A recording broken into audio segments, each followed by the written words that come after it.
nous savons tous que la CENI techniquement n'était pas prête à affronter les élections législatives. Et au-delà de cette préparation technique, il faut aussi voir le secteur politique actuel qui se caractérise par une crise de confiance, par des tensions vives au niveau du pays.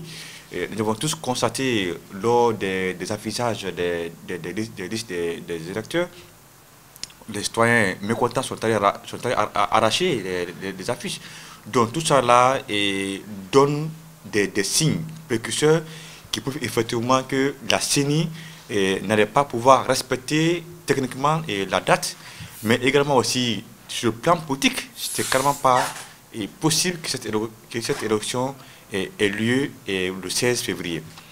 Et au-delà, je pense que c'est un soulagement, bon, s'il faut penser ainsi, et avec la médiation peut-être des leaders religieux, cette médiation, peut-être à travers leurs propositions, ils ont sollicité auprès du président de la République le report des élections pour qu'ils puissent donner le temps vraiment à la médiation et au dialogue.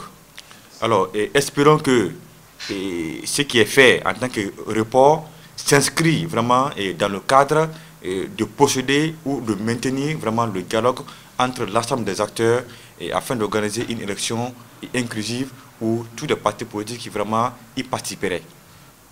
Si les dates n'avaient pas été reportées, on allait avoir plusieurs risques. D'abord, le premier risque, on allait connaître une élection violente. Et au-delà de cette élection violente, il y a certaines localités qui n'allaient pas avoir de députés. Et je prends l'exemple à Labé, je prends l'exemple à Pita, où des citoyens sont allés arracher des listes électeurs. À ce point que ce jour-là, on allait assister à la destruction des matériels électoraux dans les bureaux de vote. Donc, et si dans les bureaux de vote, les matériels électoraux sont déjà détruits, donc les citoyens ne peuvent plus s'acquitter de leur obligation, qui est le droit ou le devoir de voter ou de choisir la personne à qui ils veulent voter. Donc, du coup, ces localités n'allaient plus avoir maintenant un député. Et donc, à quoi sert d'avoir une assemblée et si toutes les localités de la nation ne sont pas représentées?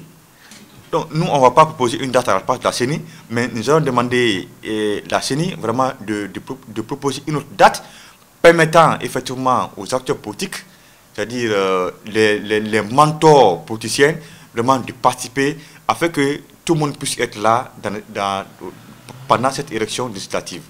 Sinon, pour vraiment éviter le chaos dans le pays, qu'au prix de la paix, que la CENI nous fasse vraiment une proposition de date pour que chaque acteur puisse aller aux élections législatives pour éviter des sièges vides et pour éviter des tensions politiques.